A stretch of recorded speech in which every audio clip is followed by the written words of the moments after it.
Hello दोस्त, आज हम स्टार्ट किए हैं केमिस्ट्री। और केमिस्ट्री में हम पढ़ाने जा रहे हैं चैप्टर नंबर 1 जो है रासायनिक अभिक्रियाएं एवं समीकरण। ठीक है ना। इसके पहले हम पढ़ाए थे फिजिक्स में पढ़ाए थे, वो था चैप्टर नंबर 1 प्रकाश का परावर्तन पढ़ाए थे। ठीक है ना। और बायोलॉजी में भी हम लगभग 3 से 4 चैप्टर अपलोड कर दिए हैं। और मैथ में मेंसुरेशन और हाइट एंड डिस्टेंस अपलोड कर दिए हैं। तो अगर आप लोग को वीडियो नहीं मिल रहा है तो मेरे फोटो पर क्लिक कीजिए, उसके बाद प्लेलिस्ट का ऑप्शन आएगा, प्लेलिस्ट के ऑप्शन में जाइए, आप लोग को सही वीडियो मिल जाएगा। ठीक है ना। और ये तो चैप्टर नंबर 1 है, लेकिन चैप्टर नंबर 2 हम पहले ही अपलोड कर चुके हैं केमिस्ट्री का। ठीक है ना। और केमिस्ट्री में ही ऑर्गेनिक केमिस्ट्री अर्थात कार्बन तथा उसका यौगिक, उसमें IPSC नाम कैसे लिखा जाता है, वो सभी अपलोड कर चुके हैं। तो हम चलो पढ़ रहे हैं आज रासायनिक अभिक्रिया एवं समीकरण। पहले समझते हैं रासायनिक अभिक्रिया को। तो चलो समझते हैं रासायनिक अभिक्रिया को। रासायनिक अभिक्रिया समझने से पहले हम कुछ ये देख लेते हैं, जिससे उसका परिभाषा को हम रटे नहीं, समझ के बोल सकते हैं कैसे उसका परिभाषा बोलना है। तो देख रहे हैं यहाँ पर कैल्शियम कार्बोनेट अकेले है और ये आपस में ही क्रिया करके कैल्शियम ऑक्साइड और कार्बन डाइऑक्साइड का निर्माण किया है। उसी प्रकार यहाँ पर हाइड्रोजन किसी के साथ मिलकर, हाइड्रोजन किसी के साथ यानी हाइड्रोजन क्लोरीन के साथ मिलकर हाइड्रोजन क्लोराइड का निर्माण किया है। उसी प्रकार यहाँ पर सोडियम हाइड्रोक्साइड किसके साथ मिलके, तो हाइड्रोक्लोरिक अम्ल के साथ मिलके, यानी सोडियम हाइड्रोक्साइड किसी के साथ मिलके सोडियम क्लोराइड और जल का निर्माण किया है। उसी प्रकार यहाँ पर हाइड्रोजन किसी के साथ मिलके, यानी किसके साथ मिलके, तो ऑक्सीजन के साथ मिलके जल का निर्माण किया है। तो हम रासायनिक अभिक्रिया की परिभाषा बोल सकते हैं क्या, जब कोई पदार्थ अकेले, देखो यहाँ ये अकेले है, जब कोई पदार्थ अकेले या किसी अन्य पदार्थ के साथ, जैसे हाइड्रोजन क्लोरीन के साथ, सोडियम हाइड्रोक्साइड हाइड्रोक्लोरिक अम्ल के साथ, हाइड्रोजन ऑक्सीजन के साथ, यानी हम परिभाषा बोल सकते हैं क्या कि जब कोई पदार्थ अकेले या किसी अन्य पदार्थ के साथ या किसी अन्य पदार्थ के साथ या किसी अन्य पदार्थ के साथ मिलकर भिन्न गुण वाले एक, देखो यहाँ पर एक पदार्थ का निर्माण किया है, यहाँ पर भी एक पदार्थ का निर्माण किया है, तो भिन्न गुण वाले एक या एक से अधिक, यहाँ देखो एक से अधिक है, 2 है, यहाँ भी 2 है, यहाँ भी 2 है, तो एक से अधिक है, तो एक या एक से अधिक पदार्थ का निर्माण करें तो उस अभिक्रिया को रासायनिक अभिक्रिया कहा जाता है। रासायनिक अभिक्रिया में क्या बताएं, जब कोई पदार्थ अकेले, यहाँ अकेले था, जब कोई पदार्थ अकेले या किसी अन्य पदार्थ के साथ क्रिया करके एक यहाँ भी एक पदार्थ का निर्माण किया है, यहाँ भी एक पदार्थ का निर्माण किया है, तो एक या एक से अधिक पदार्थ का निर्माण करते तो उसे क्या कहते हैं, रासायनिक अभिक्रिया कहते हैं। तो रासायनिक अभिक्रिया आप लोग अब समझ गए होंगे कि जब कोई पदार्थ अकेले या किसी अन्य पदार्थ के साथ क्रिया करके एक या एक से अधिक पदार्थ का निर्माण करे तो उसे रासायनिक अभिक्रिया कहा जाता है। अब हम ये समझते हैं कि भिन्न गुण वाले पदार्थ का निर्माण कैसे किया है। हम क्या बताएं, जब कोई पदार्थ अकेले या किसी अन्य पदार्थ के साथ मिलकर एक या एक से अधिक भिन्न गुण वाले पदार्थ का निर्माण करे तो उसे रासायनिक अभिक्रिया कहा जाता है। जैसे समझते हैं आसान एग्जाम्पल, जैसे हाइड्रोजन। तो हाइड्रोजन क्या है, हाइड्रोजन एक गैस है। हाइड्रोजन क्या होता है, हाइड्रोजन जलने का काम करता है, हाइड्रोजन गैस है। ऑक्सीजन भी क्या है, गैस है, लेकिन जल क्या है, द्रव है। तो भिन्न गुण वाला पदार्थ है। हाइड्रोजन गैस था, इसका गुण अलग था। ऑक्सीजन भी गैस है, तो गैस का गुण अलग होता है, लेकिन यहाँ ये जल जो निर्माण किया है, जल हो गया द्रव, तो गुण अलग हो गया है। उसी प्रकार हाइड्रोजन जलने का काम करता है, और ऑक्सीजन की उपस्थिति में कोई पदार्थ जलता है, लेकिन जल बुझाने का काम करता है। तो भिन्न गुण वाले पदार्थ का निर्माण कर रहा है। तो रासायनिक अभिक्रिया में क्या होता है, जब कोई पदार्थ अकेले या किसी अन्य पदार्थ के साथ अभिक्रिया करता है तो एक या एक से अधिक पदार्थ का निर्माण करता है, तो जो पदार्थ का निर्माण होता है उसका गुण जैसे इसका गुण ये जिससे बना है उससे भिन्न होता है। उससे क्या होता है, भिन्न होता है। जैसे हाइड्रोजन गैस था, ऑक्सीजन गैस था, लेकिन ये द्रव है। हाइड्रोजन जलने का काम करता है, ऑक्सीजन जलाने का काम करता है, लेकिन जल बुझाने का काम करता है। उसी प्रकार यहाँ पर हाइड्रोजन गैस था, ऑक्सीजन गैस था, लेकिन हाइड्रोजन क्लोराइड क्या है, ये अम्ल है, ये क्या है, अम्ल है। उसी प्रकार यहाँ पर सोडियम हाइड्रोक्साइड क्या है, भस्म है। बताएंगे भस्म कैसे बचाया जाता है। सोडियम हाइड्रोक्साइड क्या है, भस्म है, और हाइड्रोक्लोरिक अम्ल क्या है, ये अम्ल है। लेकिन ये दोनों जब बना तो क्या बना, ये बन गया नमक। सोडियम क्लोराइड नमक यानी लवण, और जल बन गया है, तो इसका गुण इससे अलग हो गया है। ठीक है ना। तो जब कोई पदार्थ अकेले या किसी अन्य पदार्थ के साथ क्रिया करके एक या एक से अधिक भिन्न गुण वाले पदार्थ का निर्माण करता है तो उसे क्या कहते हैं, रासायनिक अभिक्रिया। अब समझते हैं अभिकारक और प्रतिफल किसे कहते हैं। तो ध्यान देना है, जो रासायनिक अभिक्रिया में भाग लेता है, जो रासायनिक अभिक्रिया में भाग लेता है उसे क्या कहते हैं, अभिकारक। यानी ये क्या हो रहा है, रासायनिक अभिक्रिया में भाग ले रहा है तो ये हो गया अभिकारक। हाइड्रोजन क्लोरीन क्या कर रहा है, आपस में रिएक्शन कर रहा है यानी रासायनिक अभिक्रिया में भाग ले रहा है तो ये क्या हुआ, अभिकारक। उसी प्रकार सोडियम हाइड्रोक्साइड और हाइड्रोक्लोरिक अम्ल ये दोनों भी रासायनिक अभिक्रिया में भाग ले रहा है तो ये क्या हुआ, अभिकारक। उसी प्रकार हाइड्रोजन ऑक्सीजन रासायनिक अभिक्रिया में भाग लिया तो ये क्या हुआ, अभिकारक। तो रासायनिक अभिक्रिया में जो भाग लेता है वो होता है क्या, अभिकारक। रासायनिक अभिक्रिया के फलस्वरूप जैसे ये भाग लिया तो इससे क्या बना, ये दोनों बना तो वो कहलाता है प्रतिफल। इन रासायनिक अभिक्रिया के रासायनिक अभिक्रिया के फलस्वरूप जो पदार्थ का निर्माण हुआ है, तो रासायनिक अभिक्रिया के फलस्वरूप जो पदार्थ का निर्माण हुआ है वो क्या कहलाएगा, प्रतिफल। वो क्या कहलाएगा, प्रतिफल। तो ये हो गया प्रतिफल। ये दोनों के फलस्वरूप इसका निर्माण हुआ तो ये क्या हुआ, प्रतिफल। इधर ये दोनों का फलस्वरूप इसका निर्माण हुआ तो ये दोनों क्या हुआ, प्रतिफल। उसी प्रकार ये क्या हुआ, प्रतिफल। जो रासायनिक अभिक्रिया में भाग लेता है वह कहलाता है अभिकारक। और उससे जो पदार्थ बनता है उसको क्या कहते हैं, प्रतिफल, या प्रतिफल को ही बोलते हैं उत्पाद। तो यहाँ पर ये क्या हुआ, प्रतिफल। ये भी क्या हुआ, प्रतिफल। ये भी क्या हो गया, प्रतिफल। ये भी क्या हो गया, प्रतिफल। यानी प्रतिफल जो है उसको उत्पाद ही बोलते हैं। तो इसको प्रतिफल बोलो या उत्पाद, प्रतिफल बोलो या उत्पाद, प्रतिफल बोलो या उत्पाद, प्रतिफल बोलो या उत्पाद। यानी अभिकारक जो है ये क्या हुआ, अभिकारक। अभिकारक जो है वो किधर होता है, लेफ्ट हैंड साइड। इधर क्या है, लेफ्ट हैंड साइड यानी बायां साइड। और प्रतिफल जो है वो किधर होता है, दायां साइड यानी राइट हैंड साइड में। तो अभी तक हम क्या बताएं, अभिकारक किससे कहते हैं, जो रासायनिक अभिक्रिया में भाग लेता है उसे क्या कहते हैं, अभिकारक। और रासायनिक अभिक्रिया के फलस्वरूप जो पदार्थ बनता है उसे क्या कहते हैं, प्रतिफल या उत्पाद। अब समझते हैं रासायनिक समीकरण किसे कहते हैं। तो रासायनिक समीकरण किसे कहेंगे, तो यही रासायनिक अभिक्रिया लिखा हुआ है। क्या लिखा हुआ है, इसको हम लिख दिए अपने शब्दों में। तो ये क्या हुआ, रासायनिक अभिक्रिया।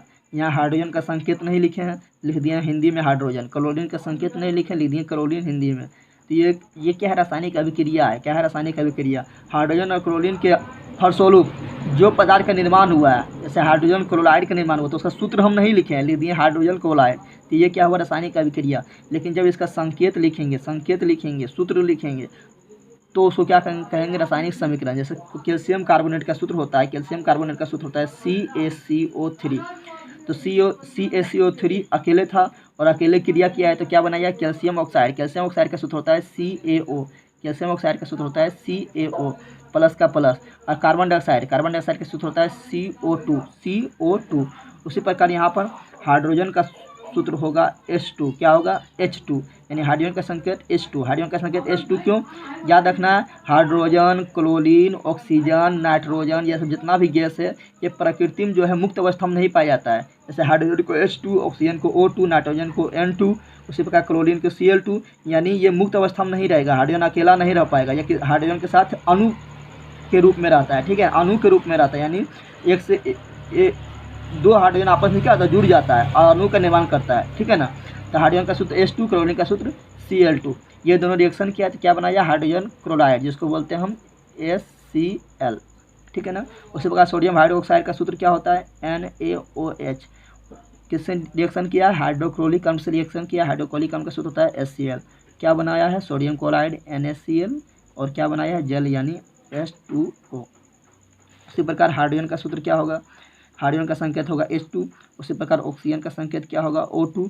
और क्या बनाया, जल का सूत्र क्या होगा, H2O। तो देखो अभी हम क्या किए थे, अभी तक हम सिर्फ हिंदी उसका लिख दिए, तो ये कहलाया रासायनिक अभिक्रिया। लेकिन रासायनिक अभिक्रिया को रासायनिक समीकरणों में बदलने के लिए क्या करेंगे, जब हम रासायनिक अभिक्रिया को उसके सूत्र और संकेतों के सहायता से, ऐसे यहाँ पर क्या था, हाइड्रोजन का संकेत H2, क्लोरीन का संकेत Cl2 और हाइड्रोजन क्लोराइड का सूत्र HCl। ठीक है ना। उसी प्रकार सोडियम हाइड्रोक्साइड का सूत्र NaOH, हाइड्रोक्लोरिक अम्ल का सूत्र HCl, सोडियम क्लोराइड का सूत्र NaCl, जल का सूत्र H2O। उसी प्रकार हाइड्रोजन का संकेत H2, ऑक्सीजन का संकेत O2, जल का सूत्र H2O। तो जब हम रासायनिक अभिक्रिया को उनके संकेत और सूत्रों की सहायता से उनके संकेत एवं सूत्रों की सहायता से संक्षिप्त निरूपण करते हैं, संक्षिप्त रूप में लिख देते हैं, तो उसे ही रासायनिक समीकरण कहा जाता है। उसे ही क्या कहा जाता है? रासायनिक समीकरण। रासायनिक समीकरण। तो अभी तक क्या बोले हैं? ये था रासायनिक अभिक्रिया, ये हो गया रासायनिक समीकरण। ये था रासायनिक अभिक्रिया, ये हो गया रासायनिक समीकरण। ये था रासायनिक अभिक्रिया, ये हो गया रासायनिक समीकरण। ये था रासायनिक अभिक्रिया, ये हो गया रासायनिक समीकरण। तो समझ गए होंगे कि जब हम रासायनिक अभिक्रिया को उनके संकेत एवं सूत्र की सहायता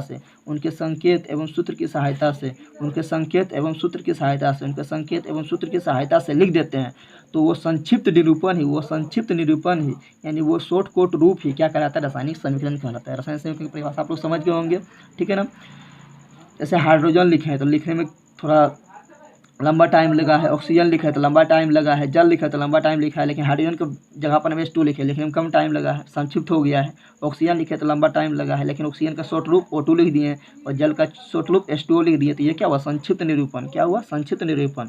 तो जब रासायनिक अभिक्रिया को उनके संकेत एवं सूत्र की सहायता से संक्षिप्त निरूपण करते हैं तो उसी को क्या कहते हैं? रासायनिक समीकरण। ये समझ गए होंगे।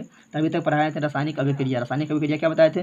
जब कोई पदार्थ अकेले या किसी अन्य पदार्थ के साथ मिलकर या क्रिया करके एक या एक से अधिक पदार्थ का निर्माण करे तो उसे रासायनिक अभिक्रिया कहते हैं। फिर पढ़ाया था अभिकारक क्या बताए थे? कि रासायनिक अभिक्रिया में भाग लेने वाला पदार्थ को अभिकारक कहा जाता है, और उससे बनने वाले पदार्थ को, रासायनिक अभिक्रिया के फलस्वरूप बनने वाले पदार्थ को प्रतिफल या उत्पाद कहा जाता है। फिर बताए थे क्या? रासायनिक अभिक्रिया को उनके संकेत एवं सूत्र की सहायता से संकेत एवं सूत्र की सहायता से उसका संक्षिप्त निरूपण ही क्या कहलाता है? रासायनिक समीकरण कहलाता है। इतना आप लोग समझ गए होंगे। चलो आगे बढ़ते हैं। अब हम देखते हैं रासायनिक अभिक्रिया की विशेषताएं। काफ़ी अच्छा समझेंगे, ठीक है ना। आप लोग सिर्फ ध्यान देंगे तो काफ़ी अच्छा रटना नहीं है, समझना है, और समझ विकसित होगा तो आप लोग अच्छी तरह से एग्जाम में लिख सकते हैं, ठीक है ना। तो रासायनिक अभिक्रिया की विशेषता क्या है? रासायनिक अभिक्रिया के फलस्वरूप क्या क्या घटना घट सकता है, वही होगा विशेषता।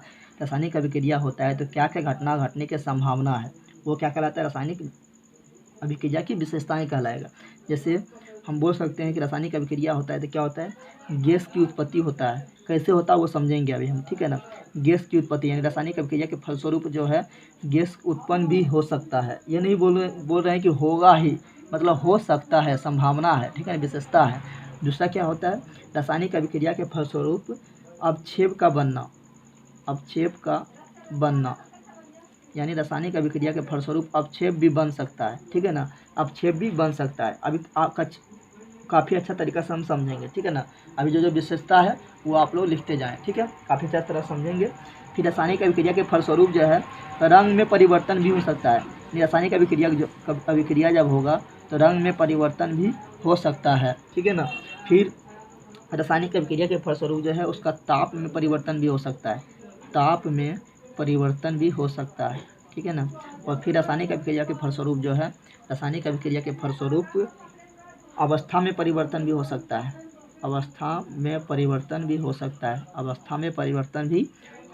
है। अब हमको देखना है कि रासायनिक अभिक्रिया की विशेषता क्या है। तो रासायनिक अभिक्रिया की 5 विशेषताएं, 1 2 3 4 5।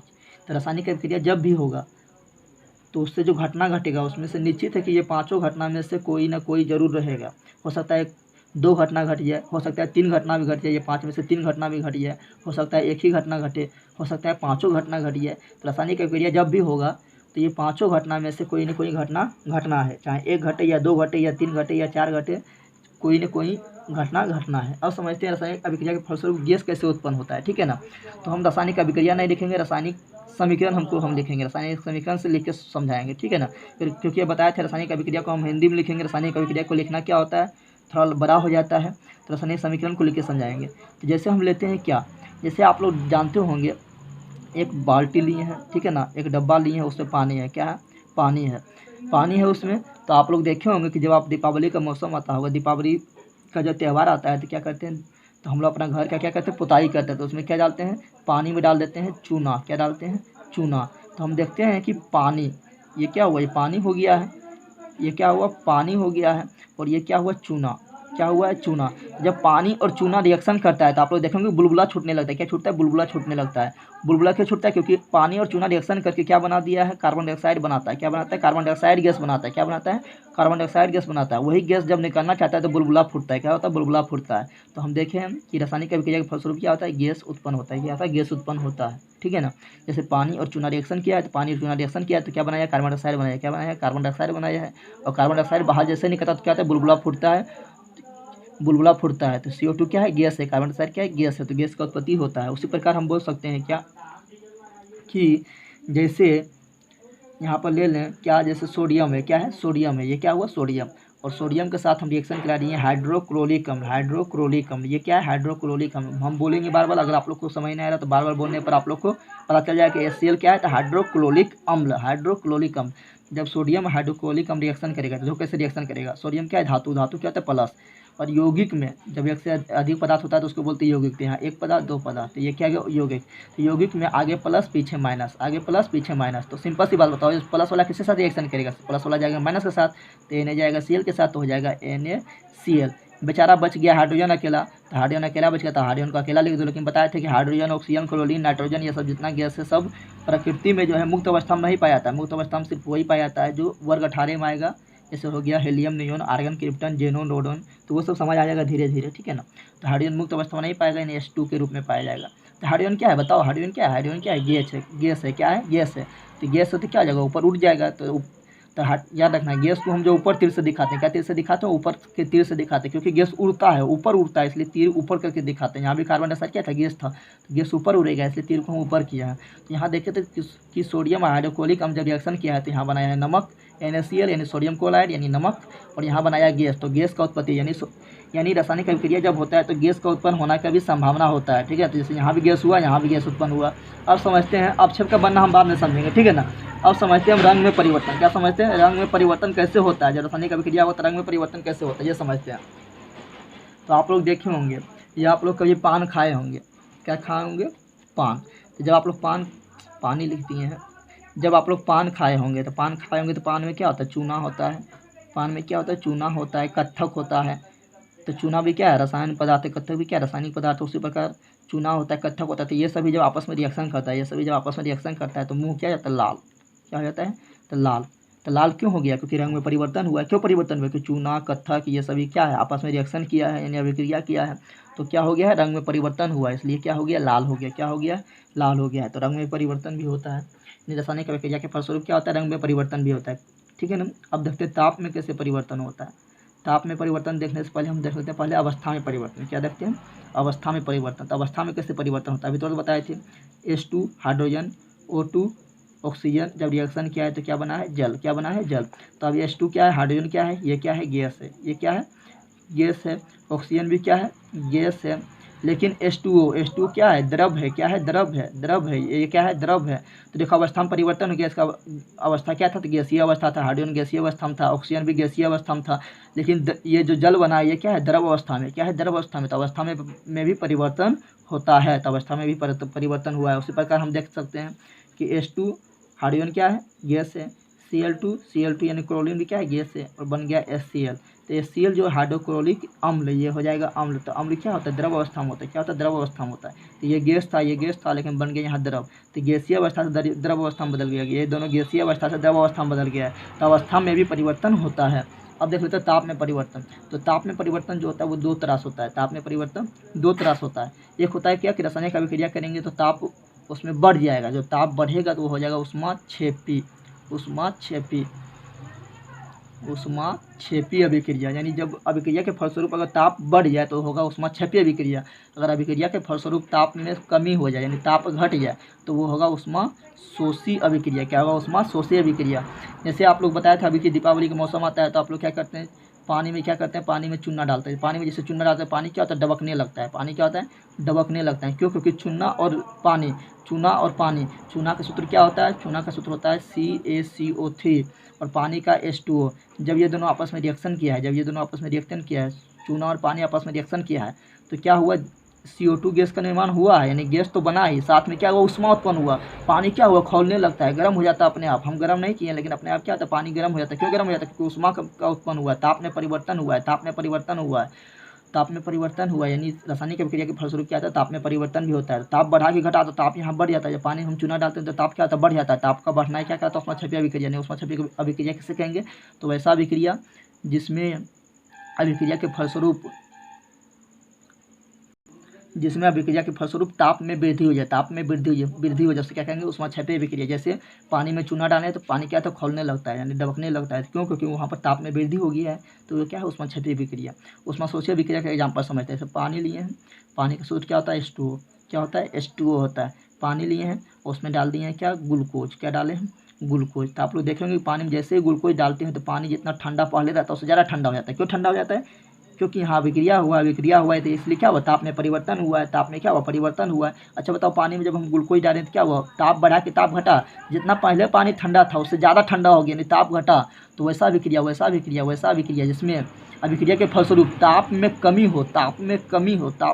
हो, उसे ऊष्माशोषीय अभिक्रिया कहेंगे। नहीं, ऊष्मा को सोख लिया यानी शोषी अभिक्रिया। तो ताप में भी परिवर्तन होता है। ताप में दो तरह का परिवर्तन होता है, अगर ताप में वृद्धि होगा तो ऊष्माक्षेपीय, अगर ताप में कमी होगा तो ऊष्माशोषी। ये समझ गए हैं।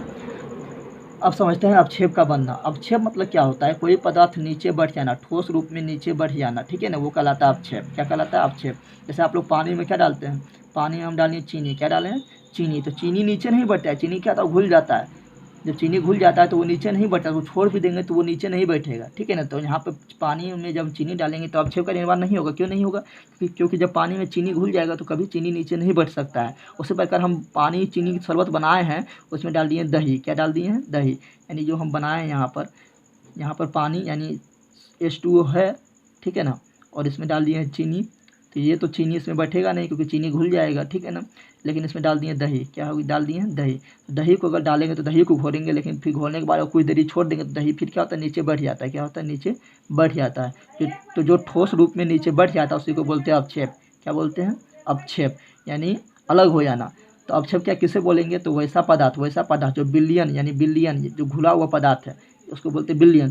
तो बिलियन से अलग होकर नीचे ठोस रूप में बैठ जाए उसे क्या कहते हैं, अवक्षेप। क्या कहते हैं, अवक्षेप कहते हैं। क्या कहते हैं, अवक्षेप। क्या बोलता है, अवक्षेप। जैसे बताए थे क्या कि हम शरबत बनाए, शरबत में हम डाल दें दही, तो दही को घोल दिए, कुछ देरी छोड़ देते, दही क्या होता है, नीचे बढ़ जाता है। दही क्या होता है, नीचे बढ़ जाता है, उसको क्या बोलते हैं, अवक्षेप। तो वैसा पदार्थ जो बिलियन से अलग होकर नीचे बढ़ जाए, ठोस के रूप में नीचे बढ़ जाए, उसे क्या कहेंगे, अवक्षेप कहेंगे। क्या कहेंगे, अवक्षेप कहेंगे। जैसे एग्जाम्पल समझते हैं, या हम क्या कहते हैं, पानी में कीचड़ को घोलते हैं। क्या कहते हैं, पानी में जब कीचड़ को घोलते हैं तो कीचड़ को जब घोले तभी तक वो घूम रहा है, जब कुछ देरी हम स्थिर छोड़ देते हैं कीचड़ क्या होता है, नीचे ठोस रूप में बढ़ जाता है, तो वो क्या कहलाएगा, अवक्षेप। क्या कहलाएगा, अवक्षेप। तो अवक्षेप का परिभाषा क्या होगा, वैसा पदार्थ जो बिलियन से अलग होकर नीचे पेंदी में ठोस रूप में बैठ जाए उसे क्या कहेंगे, अवक्षेप। क्या कहेंगे, अवक्षेप। जैसे कुछ रिएक्शन लेके समझते हैं। जैसे हम देखते हैं कि नमक लेंगे। क्या लेंगे, नमक का सूत्र होता है NaCl यानी सोडियम क्लोराइड। क्या होता है, सोडियम क्लोराइड होता है, ठीक है ना। और उसमें लेना है सिल्वर नाइट्रेट। सिल्वर यानी चांदी का सूत्र Ag और नाइट्रेट यानी NO3। जब ये दोनों का आपस में रिएक्शन कराएंगे तो कैसे रिएक्शन करेगा, तो बताया थे यौगिक है तो आगे प्लस पीछे माइनस, तो ये प्लस किसके साथ जाएगा, ये प्लस वाला जाएगा माइनस के साथ, तो NaNO3 हो जाएगा, NaNO3। और ये माइनस वाला ये भी खोजेगा अपना दोस्त, तो इसको कौन मिलेगा, इसका दोस्त मिल गया Ag, क्योंकि ये भी अकेला तो ये दोनों रिएक्शन करेगा तो बन जाएगा AgCl2। अब 2 क्यों आया है, तो ये आप लोग 9th में सीखे होंगे कि सिल्वर के जो होता है संयोजकता 2 होता है, क्लोरीन का संयोजकता 1 होता है, तो 2 इसके पास चला जाएगा, 1 इसके पास चला जाएगा, तो 1 को लिखते नहीं है, ठीक है ना, इसलिए इस तरह हुआ। तो आप देखेंगे कि जब आप सोडियम क्लोराइड और सिल्वर नाइट्रेट का जब आप अभिक्रिया कराएंगे तो ये दोनों पदार्थ का निर्माण होगा। तो आप देखेंगे कि ये सिल्वर क्लोराइड जो है सिल्वर क्या है, ठोस है, चांदी क्या है, ठोस होता है। तो ये क्या होगा, सिल्वर क्लोराइड जो है ये नीचे क्या होगा, पेंदी में बैठ जाएगा, ठोस रूप में, यानी बिलियन से अलग होकर नीचे ये क्या होगा, ठोस रूप में बैठ जाएगा, तो इसको क्या बोलेंगे, अवक्षेप। तो यहाँ सिल्वर क्लोराइड क्या होगा, बिलियन से अलग होकर ठोस रूप में नीचे बढ़ जाएगा, तो यह क्या कहलाएगा, अवक्षेप। और जब अवक्षेप क्या होता है नीचे बढ़ता है तो उसको तीर नीचे से दिखाएंगे, यानी जब तीर नीचे रहेगा तो समझ आना अवक्षेप, और जब तीर का मुंह ऊपर रहेगा समझ आना गैस बन रहा है, यानी गैस बन के उड़ता है तो ऊपर दिखा दिए मुंह। और अवक्षेप क्या होता है, अवक्षेप बन के नीचे बढ़ जाता है तो उसको तीर हम नीचे दिखा दिए। तो तीर नीचे रहे तो समझ आना अवक्षेप, और तीर ऊपर है तो समझ आना गैस बन रहा है, ठीक है ना। तो समझ गए आप लोग। तो ये अभी हम बताए थे क्या कि रासायनिक अभिक्रिया के फलस्वरूप जो है 5 तरह की घटना घटता है, उसी को बोलते हैं विशेषता बोलते हैं। गैस का भी उत्पन्न हो सकता है, जैसे हम बताते हैं पानी में चूना डालें, पानी में चूना डालें तो क्या हुआ, पानी में बुलबुलाहट हो गया, बुलबुला छूटने लगा है। बुलबुला क्यों छूटता है, क्योंकि वहाँ पर कार्बन डाइऑक्साइड का निर्माण हुआ है, इसलिए बुलबुला छूटता है। तो गैस का भी बनता है। उसी प्रकार बताते हैं अवक्षेप का बनना। अवक्षेप का बनना हम क्या बताए थे कि अवक्षेप पहले किसे कहते हैं, तो अवक्षेप उस पदार्थ को कहते हैं जो विलयन से अलग होकर नीचे ठोस रूप में बैठ जाए, उसे क्या बोलते हैं, अवक्षेप। क्या बोलते हैं, अवक्षेप। जैसे बताए थे क्या कि पानी था, उसमें क्या था, कीचड़ को घोल दिए। जब पानी को कुछ देरी छोड़ देंगे तो क्या होगा, कीचड़ जो होता है नीचे फिर बढ़ जाता है ठोस रूप में, तो वो कीचड़ क्या कहलाएगा, अवक्षेप कहलाएगा। फिर बताते रंग में परिवर्तन यानी बताते जब रासायनिक अभिक्रिया होता है तो रंग में भी परिवर्तन हो सकता है। जैसे बताते पान आप लोग खाए होंगे तो पान में क्या होता है, चूना होता है, कत्थक होता है। जब चूना और कत्थक आपस में रिएक्शन करता है तो क्या होता है, मुंह लाल होता है। लाल क्यों होता है, क्योंकि वहाँ रंग में परिवर्तन हुआ। रंग में परिवर्तन क्यों हुआ, क्योंकि यहाँ पर चूना और कत्थक के बीच क्या हुआ, रासायनिक अभिक्रिया हुआ, इसलिए क्या हुआ, यहाँ रंग में परिवर्तन हुआ। तो रंग में परिवर्तन भी होता है। फिर बताते हैं ताप में परिवर्तन में क्या बताए थे कि ताप में परिवर्तन 2 तरह से होता है। अगर ताप बढ़ेगा तो उसमें छेपी, अगर ताप घटेगा तो उसमें शोषी। तो बताए थे कि आप लोग जो दीपावली में पेंट करते हैं, घर को पुताई करते हैं, तो पानी में जब हम चूना को डालते हैं तो पानी क्या होता है, डबकने लगता है, यानी खोलने लगता है। और क्यों खोलने लगता है, क्योंकि पानी का ताप बढ़ गया है। तो वैसा विक्रिया इसमें क्या हो, रासायनिक अभिक्रिया के फलस्वरूप ताप में वृद्धि हो जाए, उससे क्या कहेंगे, उसमें क्षेपीय विक्रिया। और ताप में अगर कमी हो जाएगा तो क्या कहेंगे, उसमें शोषीय विक्रिया। ऐसा बताए थे पानी में ग्लूकोज जैसे डाले तो क्या हुआ, पानी के जितना पहले ठंडा था उससे ज़्यादा ठंडा हो गया। ठंडा क्यों हो गया, क्योंकि इसमें ग्लूकोज डाल रहे हैं तो ग्लूकोज के अणु और यहाँ पर जल के अणु आपस में रिएक्शन किया है, तो क्या हुआ, यहाँ पानी ठंडा हो गया। जब ठंडा हो गया यानी उष्मा कम हुआ, यानी ताप में कमी हुआ तो यानी क्या, उसमें शोषीय विक्रिया। फिर बताया था अवस्था में परिवर्तन क्या बताए थे कि एक अवस्था से दूसरा अवस्था में बदलना है। हम क्या बताते हैं, हाइड्रोजन क्या है, गैसीय अवस्था में। उसके बाद ऑक्सीजन भी क्या है, गैसीय अवस्था में। तो दोनों क्या है, गैसीय अवस्था में। लेकिन जैसे दोनों आपस में रिएक्शन किया तो बन गया द्रव। क्या बन गया, द्रव। तो क्या अवस्था चेंज हो गया, ये गैसीय अवस्था में था, ये भी गैसीय अवस्था में था, लेकिन यहाँ जल क्या हुआ, द्रव अवस्था में गया। अवस्था में भी परिवर्तन होता है। तो शायद आप लोग इतना अच्छा समझ गए। चलो आगे देखते हैं। चलो अब हम पढ़ते हैं रासायनिक समीकरण लिखने का नियम। समीकरण यहाँ बोल रहे हैं, ठीक है ना, अभिक्रिया नहीं बोल रहे हैं। तो आप लोग ये जो देख रहे हैं ये क्या है, रासायनिक अभिक्रिया है, क्योंकि यहाँ पर संकेत एवं सूत्र का प्रयोग नहीं किए हैं। जब हम संकेत एवं सूत्र का प्रयोग नहीं करेंगे तो वो क्या कहलाएगा, रासायनिक अभिक्रिया। लेकिन जैसे उसको संकेत एवं सूत्र की सहायता से लिख देंगे तो वो क्या कहलाएगा, रासायनिक समीकरण। तो रासायनिक समीकरण को लिखने के लिए पहला नियम क्या है, पहला नियम ये है कि रासायनिक समीकरण को लिखते समय, पहला नियम यही है कि रासायनिक समीकरण लिखते समय उनके अभिकारकों को, यानी अभिकारक किसे कहते हैं, जो रासायनिक अभिक्रिया में भाग लेता है, और प्रतिफलों को, यानी प्रतिफल किसे कहते हैं, जो अभिक्रिया के फलस्वरूप बना है उसे क्या कहते हैं, प्रतिफल।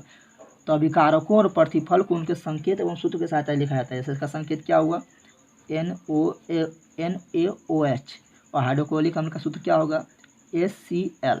धीरे धीरे आपको भी याद हो जाएगा, ठीक है ना। इसी तरह रिपीट करते करते आप लोग को भी याद हो जाएगा। सोडियम कोयला का सूत्र क्या होता है, NaCl, और जल का सूत्र क्या होता है, H2O। तो रासायनिक समीकरण लिखने का पहला नियम क्या है, रासायनिक समीकरण लिखने के लिए पहला नियम है कि उसके अभिकारकों और प्रतिफल को, अभिकारक और प्रतिफल को संकेत एवं सूत्र की सहायता से लिखा जाता है, ठीक है ना। पहला नियम यह हुआ कि अभिकारक को, प्रतिफल को संकेत एवं सूत्र की सहायता से लिखना। दूसरा नियम क्या हुआ कि अभिकारक को जो है ये बायां ओर लिखा जाता है, यानी लेफ्ट हैंड साइड में लिखा जाता है। किधर लिखा जाता है, बाईं ओर, बाईं हाथ की ओर लिखा जाता है, बाईं हाथ की ओर लिखा जाता है, नहीं, जिसको बोलते हैं लेफ्ट हैंड साइड। तो रासायनिक समीकरण के लिखने का दूसरा नियम क्या है, रासायनिक समीकरण जब भी लिखेंगे तो क्या होगा, अभिकारक किसे कहेंगे, जो अभिक्रिया में भाग लेता है। तो अभिकारक को हमेशा किधर लिखेंगे, लेफ्ट हैंड साइड में, यानी बायां साइड में, ठीक है ना। और प्रतिफल को किधर लिखेंगे, प्रतिफल को लिखेंगे दायां साइड में, यानी दायां हाथ की तरफ, दायां साइड में, जिसको बोलते हैं राइट हैंड साइड। तो रासायनिक समीकरण को लिखने का नियम हो गया क्या, अभिकारक को बायां साइड यानी लेफ्ट हैंड साइड में लिखते हैं, और प्रतिफल को दायां साइड यानी राइट हैंड साइड में लिखते हैं। रासायनिक समीकरण लिखने का तीसरा नियम क्या हुआ, तीसरा नियम ये हुआ कि रासायनिक समीकरण लिखते समय अभिकारकों के बीच प्लस चिन्ह का प्रयोग करते हैं। क्या करते हैं, प्लस चिन्ह का प्रयोग करते हैं, यानी धन चिन्ह का प्रयोग करते हैं। प्लस को क्या बोलते हैं, धन, क्या बोलते हैं, धन, जिसको धनात्मक बोलते हैं, धन बोलते हैं। तो रासायनिक समीकरण लिखते समय अभिकारकों के बीच धन चिन्ह का प्रयोग करते हैं तथा प्रतिफलों के बीच भी धन चिन्ह का प्रयोग करते हैं। प्रतिफलों के बीच भी धन चिन्ह का प्रयोग करते हैं। ये हुआ तीसरा नियम। चौथा नियम क्या होता है? चौथा नियम यह होता है कि रासायनिक समीकरण लिखते समय अभिकारक यानी जो भाग लिया है और प्रतिफल जो निर्माण हुआ है, ये दोनों को, अभिकारक और प्रतिफल को तीर चिन्ह के द्वारा चौथा नियम तीर चिन्ह के द्वारा एक दूसरे से अलग किया जाता है, एक दूसरे से अलग किया जाता है। ठीक है ना। तो चौथा नियम क्या हुआ कि रासायनिक समीकरण लिखते समय अभिकारक और प्रतिफल को एक दूसरे से तीर चिन्ह के द्वारा अलग किया जाता है। और तीर चिन्ह किस क्या दिखाता है? तो तीर चिन्ह जो है अभिक्रिया की दिशा को दिखाता है। यानी अभिक्रिया इस ओर से इस ओर हो रहा है, अभिकारक से प्रतिफल बन रहा है, यानी इस ओर से इस ओर हो रहा है। तो रासायनिक समीकरण में हम बता दिए थे पहला क्या, रासायनिक समीकरण लिखने का पहला नियम क्या है? रासायनिक समीकरण लिखने का पहला नियम है कि उसके अभिकारक और प्रतिफल को संकेत एवं सूत्र के सहायता से लिखना। दूसरा नियम क्या बताए थे कि रासायनिक समीकरण लिखते समय जो है अभिकारक को लेफ्ट हैंड साइड में लिखा जाता है और प्रतिफल को राइट हैंड साइड में लिखा जाता है। फिर बताए तीसरा नियम क्या बताए थे कि रासायनिक समीकरण लिखते समय अभिकारकों के बीच धन चिन्ह का प्रयोग करते हैं, प्रतिफल के बीच भी धन चिन्ह का प्रयोग करते हैं। चौथा नियम क्या बताए थे? चौथा नियम बताए थे कि रासायनिक समीकरण लिखते समय जो है अभिकारक और प्रतिफल को जो है तीर चिन्ह के द्वारा अलग किया जाता है और तीर चिन्ह में जो है उसका मुंह जो है अभिक्रिया की दिशा को दिखाता है। ये हुआ रासायनिक समीकरण के लिखने का नियम। अब आगे बढ़ते हैं। अब हम रासायनिक समीकरण को जो है दो भागों में बांटे हैं, एक संतुलित और एक असंतुलित। रासायनिक समीकरण को इंग्लिश में बोलते हैं केमिकल रिएक्शन। संतुलित यानी बैलेंस्ड और असंतुलित यानी अनबैलेंस्ड। ठीक है ना। संतुलित रासायनिक समीकरण और असंतुलित रासायनिक समीकरण। संतुलित रासायनिक समीकरण किसे कहेंगे? जैसे यहाँ हाइड्रोजन है और यहाँ ऑक्सीजन रिएक्शन किया है तो क्या बना है? जल। क्या बना है? जल। तो यहाँ देख रहे हैं कि हाइड्रोजन कितना है? 2, तो यहाँ भी हाइड्रोजन 2। ठीक है। ऑक्सीजन यहाँ कितना है? 2, लेकिन यहाँ ऑक्सीजन 1 है, तो ये अभी संतुलित नहीं है। संतुलित रासायनिक समीकरण उसे कहेंगे जिसमें क्या होगा, समीकरण के दोनों ओर यानी अभिकारक की ओर भी और प्रतिफल की ओर भी, यानी समीकरण के दोनों ओर लेफ्ट हैंड साइड भी और राइट हैंड साइड भी, यानी अभिकारक की ओर और प्रतिफल की ओर, दोनों ओर प्रत्येक परमाणु की संख्या समान हो। जैसे हाइड्रोजन यहाँ 2 तो हाइड्रोजन यहाँ 2, तो हाइड्रोजन बैलेंस है। ऑक्सीजन 2 तो ऑक्सीजन यहाँ 2 नहीं है, यानी ये क्या संतुलित नहीं है। ठीक है ना। लेकिन अगर हम ऐसा कर दें, संतुलित कैसे होता है ये बताएंगे, अभी आप लोग डायरेक्ट समझो। अगर हम ऐसा कर दें यहाँ 2 दे देते हैं, क्या देते हैं? 2। क्या देते हैं? 2। तो देखो अब यहाँ पर क्या हुआ, ऑक्सीजन कितना हो गया? ऑक्सीजन 2, तो ऑक्सीजन यहाँ पर कितना है? 2 है। लेकिन हाइड्रोजन देखो 2 दूनी कितना हो गया? 4, 2 दूनी 4 हो गया है। लेकिन यहाँ हाइड्रोजन कितना है? 2 ही है, तो 2 यहाँ दे देंगे तो 2 दूनी 4। अब देखो हाइड्रोजन कितना है यहाँ पर? 4। यहाँ भी हाइड्रोजन कितना है? 2 दूनी 4। यहाँ ऑक्सीजन कितना है? 2। यहाँ भी ऑक्सीजन कितना है? 2। तो ये हुआ संतुलित समीकरण। संतुलित समीकरण उसे कहेंगे जिसमें समीकरण के दोनों ओर यानी लेफ्ट हैंड साइड और राइट हैंड साइड, अभिकारक की ओर और प्रतिफल की ओर, दोनों ओर प्रत्येक तत्व की परमाणु संख्या, जैसे हाइड्रोजन की परमाणु संख्या, ऑक्सीजन तत्व की परमाणु संख्या, उसी प्रकार हाइड्रोजन की परमाणु संख्या, ऑक्सीजन तत्व की परमाणु संख्या, दोनों और प्रत्येक तत्व की परमाणु संख्या समान, उसे क्या कहेंगे? संतुलित समीकरण। और संतुलित समीकरण उसे कहेंगे जैसे यहाँ पर हाइड्रोजन लिए हैं, यहाँ ऑक्सीजन लिए हैं, बन गया है क्या? H2O। क्या बना है? H2O। क्या बना है? H2O। तो वो संतुलित रासायनिक समीकरण उसे कहेंगे जिसमें समीकरण के दोनों ओर यानी लेफ्ट हैंड साइड और राइट हैंड साइड प्रत्येक तत्व के परमाणु संख्या समान नहीं हो। ठीक है ना। एक का समान हो सकता है लेकिन प्रत्येक तत्व की परमाणु संख्या समान नहीं हो, उसे क्या कहेंगे? वो संतुलित रासायनिक समीकरण। जैसे हाइड्रोजन 2, यहाँ भी हाइड्रोजन 2, ये तो समान है, लेकिन ऑक्सीजन यहाँ पर 2 है, लेकिन यहाँ ऑक्सीजन कितना? 1 है, तो ये तो समान नहीं है, तो ये हो गया असंतुलित। क्या हो गया? असंतुलित। जैसे हम यहाँ पर लिखें क्या? H2Cl2, ये दोनों रिएक्शन किया है, हाइड्रोजन और क्लोरीन रिएक्शन किया है, तो क्या बना है? HCl। यहाँ पर देख रहे हैं हाइड्रोजन कितना है? 2। कितना है? 2। क्लोरीन कितना है? 2। लेफ्ट हैंड साइड में हाइड्रोजन के परमाणु कितना है? 2। क्लोरीन के परमाणु कितना है? 2। लेकिन यहाँ पर राइट हैंड साइड में यानी प्रतिफल की ओर हाइड्रोजन 1 और क्लोरीन कितना है? 1। तो ये संतुलित नहीं है, ये असंतुलित है। क्या है? असंतुलित है। लेकिन इसी को हम लिखेंगे इस तरह, अगर लिख दें इस तरह लिख दें, इस तरह लिख दें, तो अब देखो इधर हाइड्रोजन कितना है? 2, तो इधर भी हाइड्रोजन कितना हुआ? 2। इधर क्लोरीन कितना है? 2, तो इधर भी देखो क्लोरीन कितना हुआ? 2। तो अब क्या हुआ? ये संतुलित है। क्या है? संतुलित है। तो ये हुआ संतुलित रासायनिक समीकरण और ये हुआ असंतुलित रासायनिक समीकरण। ये हुआ संतुलित रासायनिक समीकरण, ये हुआ असंतुलित रासायनिक समीकरण। संतुलित रासायनिक समीकरण किसे कहते हैं? तो वैसा रासायनिक समीकरण जिसके समीकरण के दोनों ओर वैसा रासायनिक समीकरण जिसमें समीकरण के दोनों ओर अगर प्रत्येक तत्व के परमाणु संख्या समान हो तो उसे कहेंगे संतुलित रासायनिक समीकरण। और वैसा रासायनिक समीकरण जिसमें समीकरण के दोनों ओर प्रत्येक तत्व के परमाणु संख्या समान नहीं हो, देखो समान नहीं है तो उसे कहेंगे असंतुलित रासायनिक समीकरण। अब हम बात करते हैं कि समीकरण को संतुलित क्यों किया जाता है, समीकरण को संतुलित करना क्यों जरूरी है। तो हम लोग जानते हैं कि समीकरण को इसलिए संतुलित किया जाता है क्योंकि हम लोग जानते हैं कि रासायनिक अभिक्रिया के फलस्वरूप न तो पदार्थ का निर्माण होता है न ही नाश होता है। यानी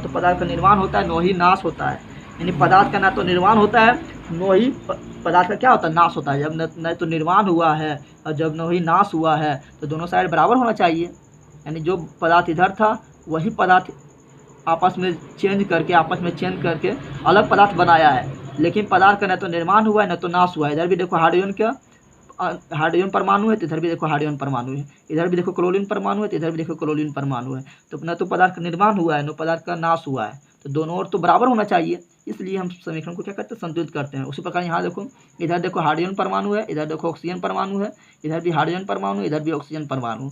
तो नो तो यहाँ पर पदार्थ का निर्माण हुआ है न तो पदार्थ का नाश हुआ है, तो इसलिए दोनों ओर तो समान होना चाहिए। तो इसलिए हम क्या करते हैं, समीकरण को संतुलित करते हैं। तो पूछेगा कि रासायनिक समीकरण को हम संतुलित क्यों करते हैं, तो बोलना है क्योंकि कि हम लोग जानते हैं कि रासायनिक अभिक्रिया के फलस्वरूप न तो पदार्थ का निर्माण होता है न ही पदार्थ का नाश होता है। इसलिए हम रासायनिक अभिक्रिया को संतुलित करते हैं, रासायनिक समीकरण को संतुलित करते हैं। ठीक है ना। यानी इस तरह नहीं होगा कि हाइड्रोजन और ऑक्सीजन रिएक्शन किया है तो CO2 बन जाएगा, इस तरह नहीं होगा। हाइड्रोजन रिएक्शन किया है तो इधर भी हाइड्रोजन ही होना चाहिए, तो यहाँ कार्बन आ गया है, गलत है। यहाँ ऑक्सीजन रिएक्शन किया तो यहाँ ऑक्सीजन ठीक है, लेकिन ये कार्बन कहाँ से आ गया भाई, कार्बन तो नहीं आना चाहिए क्योंकि न तो नया पदार्थ का निर्माण होता है और न ही उसका नाश होता है। तो हाइड्रोजन कैसे नाश हो गया, इधर हाइड्रोजन है तो इधर भी हाइड्रोजन तो होना चाहिए, लेकिन हाइड्रोजन का यहाँ नाश हो गया है और कार्बन क्या है, नया पदार्थ आ गया है। तो अभी हम पढ़े थे कि रासायनिक अभिक्रिया के फलस्वरूप न तो नया पदार्थ का निर्माण होता है, तो यहाँ नया पदार्थ का निर्माण हो गया कार्बन का निर्माण नहीं होना चाहिए, और न ही पदार्थ का नाश होता है। यहाँ हाइड्रोजन का नाश हो गया, हाइड्रोजन इधर है लेकिन इधर हाइड्रोजन नहीं है, हाइड्रोजन का नाश हो गया, तो ऐसा तो नहीं हो सकता है। इसलिए ऐसा नहीं होता है, इसलिए क्या करते हैं, रासायनिक अभिक्रिया को संतुलित करते हैं, क्योंकि ऐसा तो नहीं होता है। इसलिए दोनों ओर प्रत्येक तत्व की परमाणु संख्या क्या होना चाहिए, समान होना चाहिए। इसलिए रासायनिक समीकरण को हम संतुलित करते हैं। अब संतुलित कैसे करते हैं तो आप लोग जानते हैं कि तराजू होता है, क्या होता है, तराजू होता है।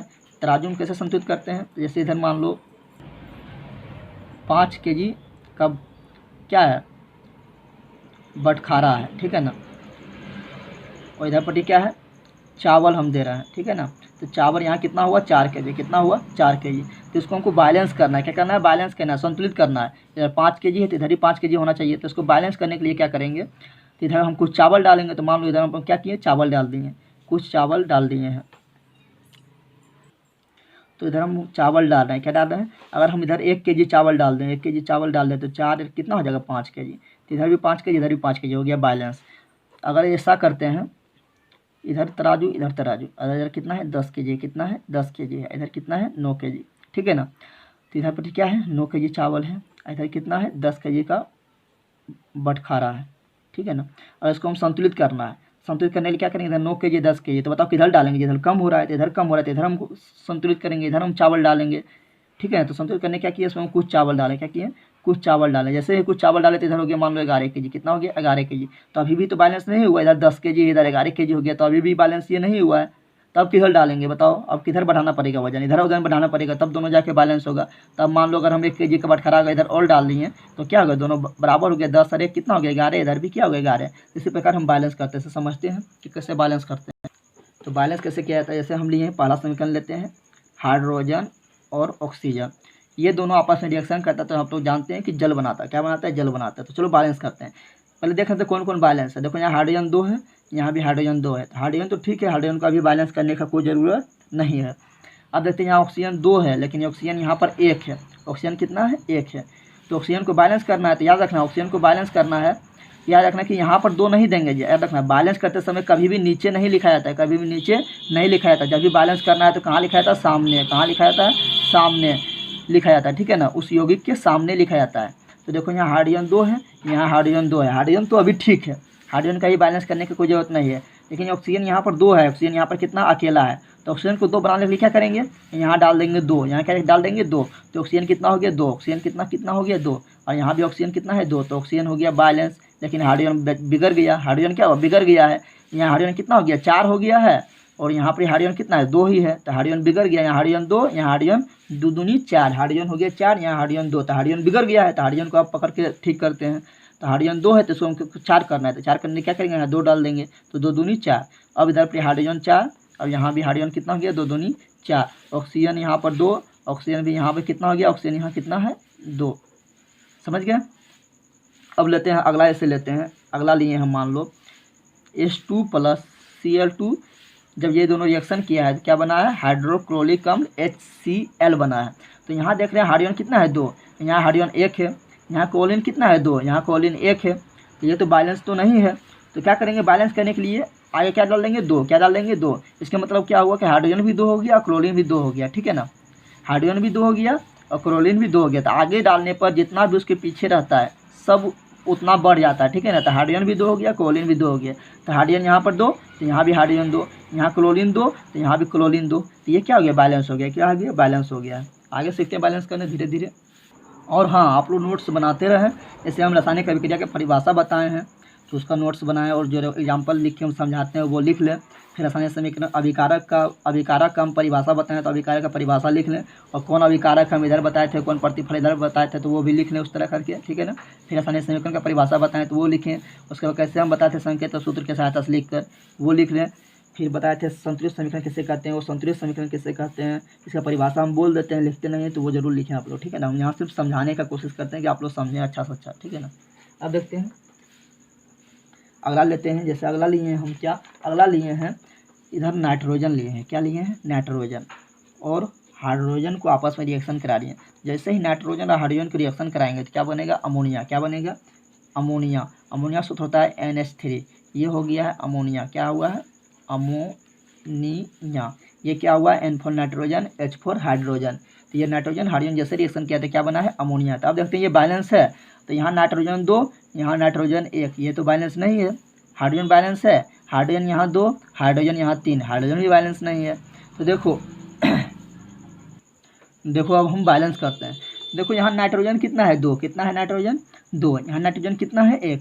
तो नाइट्रोजन को बैलेंस करने के लिए हम क्या करेंगे, यहाँ पे 2 दे देंगे, तो नाइट्रोजन हो गया 2, यहाँ भी नाइट्रोजन 2, नाइट्रोजन तो बैलेंस हो गया है।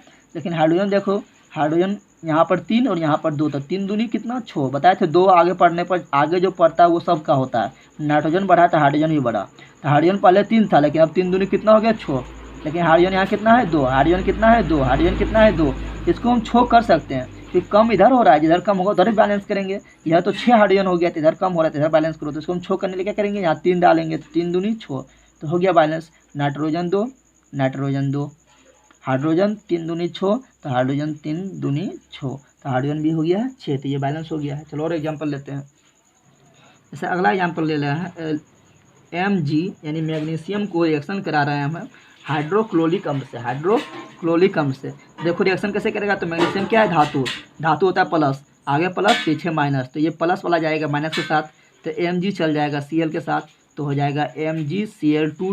क्यों, क्योंकि आप लोग जानते होंगे 9th में पढ़े होंगे कि मैग्नीशियम का संयोजकता होता है 2, क्लोरीन का संयोजकता होता है 1, दोनों आपस में अदला बदली करेगा तो 2 इसके पास 1 इसके पास, तो एक को नहीं लिखा जाता, तो MgCl2 बना है। तो मैग्नीशियम क्लोरीन आपस में दोस्ती कर लिया है, क्योंकि ये प्लस ये माइनस, हाइड्रोजन बेचारा अकेला बच गया है, तो अकेला बच गया तो अकेला रहेगा।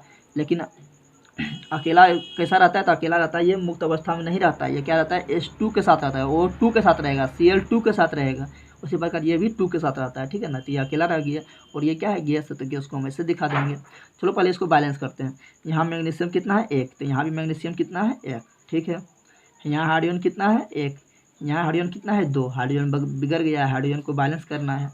उसी प्रकार यहाँ क्लोरीन कितना है 2, यहाँ क्लोरीन कितना है 1, तो क्लोरीन भी बैलेंस नहीं है।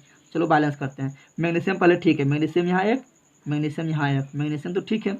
हाइड्रोजन यहाँ पर 1, हाइड्रोजन यहाँ पर 2, हाइड्रोजन ठीक नहीं है, तो चलो हाइड्रोजन को पहले हम बैलेंस करते हैं। तो यहाँ हाइड्रोजन 2 है, इधर हाइड्रोजन कितना है 1 है, तो कम किधर है इधर, तो बैलेंस हमको इधर करना है। तो यहाँ 2 है, तो इधर भी 2 करने के लिए क्या करेंगे, आगे डालेंगे 2, तो हाइड्रोजन कितना हो गया 2, तो हाइड्रोजन यहाँ भी 2, हाइड्रोजन यहाँ भी 2, हाइड्रोजन ठीक हो गया है।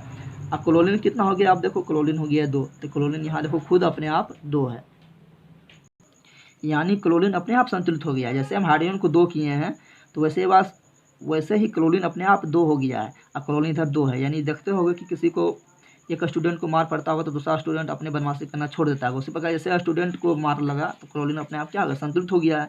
तो हाइड्रोजन 2, तो हाइड्रोजन 2, क्लोरीन भी 2, तो क्लोरीन भी 2, मैग्नीशियम 1, मैग्नीशियम 1, ये संतुलित हो गया है। आगे देखते हैं, आगे हम लिखते हैं एल्युमिनियम क्लोराइड को, एल्युमिनियम क्लोराइड।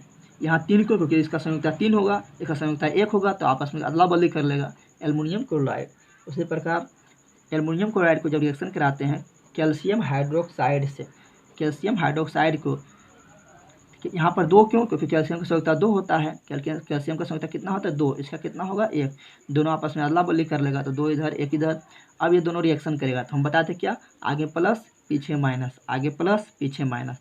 ये प्लस वाला रिएक्शन करेगा किसके साथ, माइनस के साथ, प्लस वाला किसके साथ रिएक्शन करेगा, माइनस के साथ, तो AlOH हो जाएगा, AlOH हो जाएगा।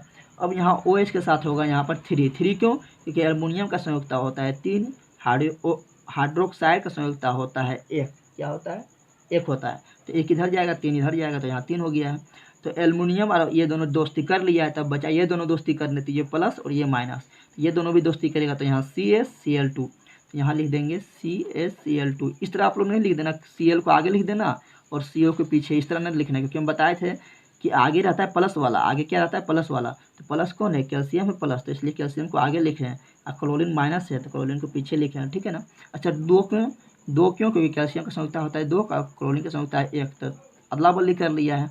अब इसको हम बैलेंस करते हैं, ठीक है ना। तो बैलेंस करने पहले हम मिलाते हैं, यहाँ एल्युमिनियम कितना 1, यहाँ भी एल्युमिनियम कितना 1, ठीक है। यहाँ क्लोरीन कितना है 3, यहाँ क्लोरीन देखते हैं कितना है 2, क्लोरीन बिगड़ा हुआ है, क्लोरीन को मार के ठीक करना है। यहाँ कैल्शियम कितना है 1, यहाँ भी कैल्शियम कितना है 1, कैल्शियम ठीक है। यहाँ ऑक्सीजन कितना है, ऑक्सीजन कितना है 2, ऑक्सीजन कितना है 2, क्योंकि ये घेरा हुआ है तो ऑक्सीजन भी 2 और हाइड्रोजन भी 2, तो ऑक्सीजन कितना है 2। यहाँ ऑक्सीजन कितना है 3, यहाँ हाइड्रोजन कितना है 2, यहाँ हाइड्रोजन कितना है 3, यानी एल्युमिनियम ठीक है और कैल्शियम ठीक है, बाकी बस सब बिगड़ा हुआ। तो चलो ठीक करते हैं, चलो हम बैलेंस करते हैं। तो एल्युमिनियम तो ठीक था, चलो क्लोरीन को बैलेंस करते हैं। यहाँ क्लोरीन कितना है 3, यहाँ क्लोरीन कितना है 2, तो कम किधर है, कम इधर है, तो क्या हम इधर क्लोरीन 3 है तो इस क्लोरीन को 3 कर सकते हैं हम, तो कभी भी 3 नहीं कर सकते हैं। यहाँ 2 है, अगर यहाँ पर हम डालेंगे 2 तो हो जाएगा 4 हो जाएगा, अगर यहाँ पर डालेंगे 3 तो यहाँ पर हो जाएगा 3 दूनी 6 हो जाएगा, यानी यहाँ पर 3 अगर क्लोरीन है तो इसको हम 3 क्लोरीन नहीं कर सकते हैं। क्यों नहीं कर सकते हैं, क्योंकि यहाँ पर 2 डालेंगे तो 2 दूनी 4 क्लोरीन, अगर यहाँ 3 डालेंगे तो 3 दूनी 6 क्लोरीन। तो जब इस तरह में ध्यान रखना कि एक तरफ क्या हो, विषम संख्या हो, यहाँ पर विषम क्लोरीन में क्या है 3 क्या है विषम, और एक तरफ क्लोरीन में कितना है 2 क्या है सम संख्या हो। तो जब एक तरफ सम और एक तरफ विषम हो तो कैसे संतुलित करते हैं, तो ये दोनों कैल्शियम लेते हैं, तो ये दोनों कैल्शियम कितना होगा, लघुत्तम सामर्थ्य कितना होगा 6, तो दोनों तरफ 6 कर सकते हैं हम। यानी जब एक तरफ सम संख्या थी, एक तरफ विषम संख्या, जैसे यहाँ पर क्लोरीन कितना है 3 क्या है विषम, यहाँ क्लोरीन कितना है 2 क्या है सम। तो जब सम और विषम आ जाए तो क्या करते हैं, उस बैलेंस करने के लिए क्या करते हैं, उसका एलसीएम लेते हैं। तो 3 और 2 का एलसीएम कितना होगा, लघुत्तम सामर्थ्य कितना होगा 6 होगा। तो अब हम दोनों को 6 बना सकते हैं। तो यहाँ 2 है तो इसको 6 बनाने के लिए क्या करेंगे, आगे डाल देंगे 3, तो हो जाएगा 2 तिया 6, ठीक है ना। यहाँ पर 3 है तो इसको 6 बनाने के लिए क्या करेंगे, आगे डाल देंगे 2, तो 2 तिया 6। अब देखो दोनों ठीक हो गया है। क्लोरीन कितना 3 दूनी 6, क्लोरीन कितना यहाँ पर 2 और 2 तिया 6, लेकिन एल्युमिनियम बिगड़ गया है। एल्युमिनियम यहाँ कितना हो गया 2, लेकिन एल्युमिनियम यहाँ पर कितना है मात्र 1 है। तो एल्युमिनियम को ठीक करो, तो यहाँ डाल देते हैं हम 2, क्या डाल देते हैं 2। अब देखो एल्युमिनियम कितना 2, तो एल्युमिनियम भी कितना 2। अब देखो यहाँ पर बच गया है यहाँ पर ऑक्सीजन हाइड्रोजन, तो ऑक्सीजन और हाइड्रोजन कितना है 2, ऑक्सीजन भी 2 हाइड्रोजन भी 2। यहाँ ऑक्सीजन हाइड्रोजन कितना है, ऑक्सीजन 3 3 दूनी 6, हाइड्रोजन 3 3 दूनी 6, यानी ऑक्सीजन 6 हाइड्रोजन 6 करने के लिए हम क्या कर सकते हैं, तो यहाँ तो 2 है ही, तो यहाँ डाल लेते हैं 3, तो 3 दूनी 6 हो जाएगा, 3 दूनी 6, तो हाइड्रोजन 2 और 2 तिया 6, ऑक्सीजन 2 और 2 तिया 6, तो बैलेंस हो गया है सब, ठीक है ना। आगे बढ़ते हैं, चलो बैलेंस करते हैं हम। अब लेते हैं क्या लोहा यानी Fe। लोहा को रिएक्शन करा लेते हैं H2O। तो जब लोहा को H2O से रिएक्शन करेगा तो क्या होगा, उस पर जंग लग जाएगा। जंग का सूत्र होता है Fe3O4 और साथ में बनेगा हाइड्रोजन गैस, ठीक है ना। तो इसको बैलेंस करना है अब, ठीक है। तो अब ध्यान देना है क्या, इसको बैलेंस करना है, लोहा H2O Fe3O4 H2, इसको बैलेंस करना है। देखो इधर कितना है Fe1, यहाँ Fe3, तो 3 करने के लिए क्या करेंगे, Fe यहाँ पर कितना है 1, यहाँ Fe कितना है 3 है, तो 3 करने के लिए क्या करेंगे, यहाँ 3 डाल देंगे तो Fe ठीक हो गया है। अब हाइड्रोजन यहाँ कितना है 2 और हाइड्रोजन यहाँ भी कितना है 2, हाइड्रोजन ठीक है। ऑक्सीजन यहाँ पर कितना है 1 और यहाँ ऑक्सीजन कितना है 4, तो ऑक्सीजन को 4 करने के लिए क्या करना पड़ेगा, तो ऑक्सीजन को 4 करने के लिए यहाँ तो ऑक्सीजन 4 है तो यहाँ भी ऑक्सीजन 4 करना पड़ेगा। तो ऑक्सीजन को 4 करने के लिए क्या करेंगे, आगे डालेंगे 4, जैसे 4 डालेंगे तो ऑक्सीजन हो गया 4, लेकिन हाइड्रोजन बिगड़ गया है। हाइड्रोजन क्या हुआ, बिगड़ गया है। तो हाइड्रोजन कितना हो गया 4 दूनी 8, 4 दूनी 8 हो गया है। तो हाइड्रोजन को चलो अब 8 करो, इधर 8 हो गया तो देखो इधर हाइड्रोजन 8 है नहीं, हाइड्रोजन इधर 2 है, तो इसको 8 करो, तो 8 करने के लिए क्या करेंगे, यहाँ डालेंगे 4, तो 4 दूनी 8, सब कुछ बैलेंस हो गया है।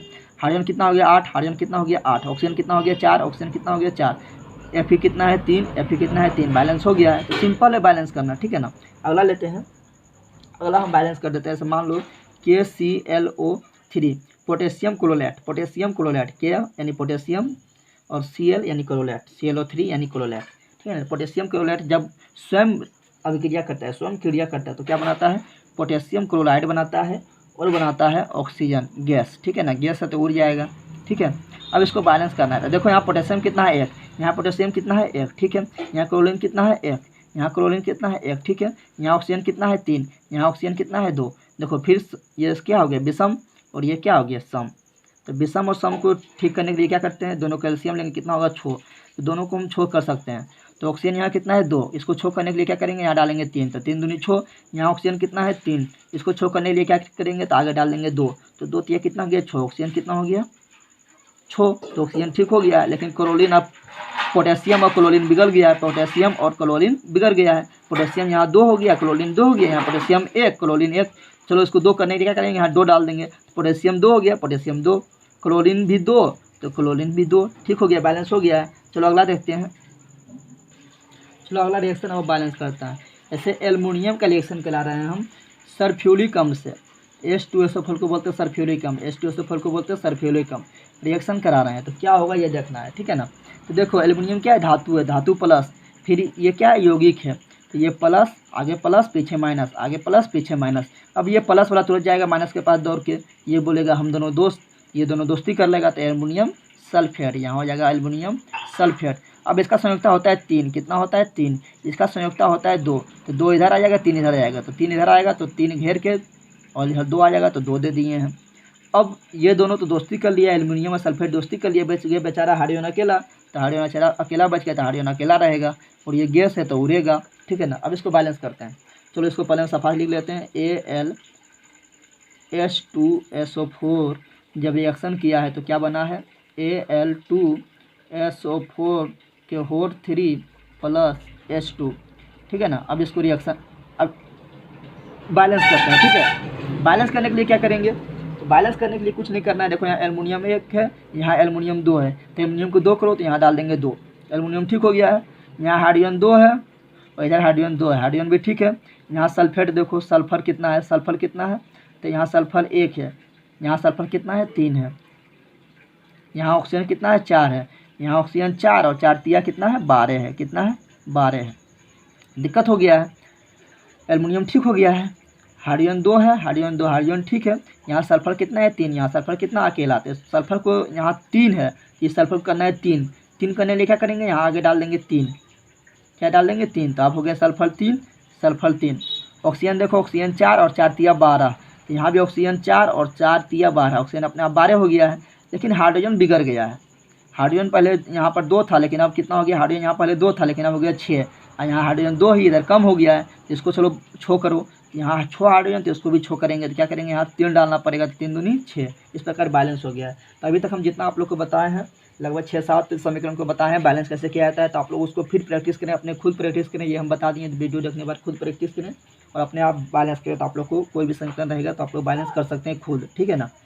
चलो आप मिलते हैं नेक्स्ट वीडियो में। वीडियो काफ़ी बड़ा हो गया, लगभग 1 घंटा का हो गया। मिलते हैं नेक्स्ट वीडियो में। अपने दोस्तों के बीच शेयर करें। काफ़ी आप लोग देख रहे हैं कि शेयर भी नहीं कर रहे हैं, न तो आप लोग फुल वीडियो देख रहे हैं, न तो सब्सक्राइब कर रहे हैं, और न तो लाइक कर रहे हैं, न तो कमेंट कर रहे हैं। तो आप लोग जरूर करें, ऐसे वीडियो बनाने में भी मन नहीं लगता है। तो आप लोग जितना इसको वीडियो को बढ़ावा देंगे उतना वीडियो बनाने में मन लगेगा, तो वीडियो बनाएंगे हम। ठीक है ना, मिलते हैं नेक्स्ट वीडियो में। जय हिंद, जय भारत, थैंक्स।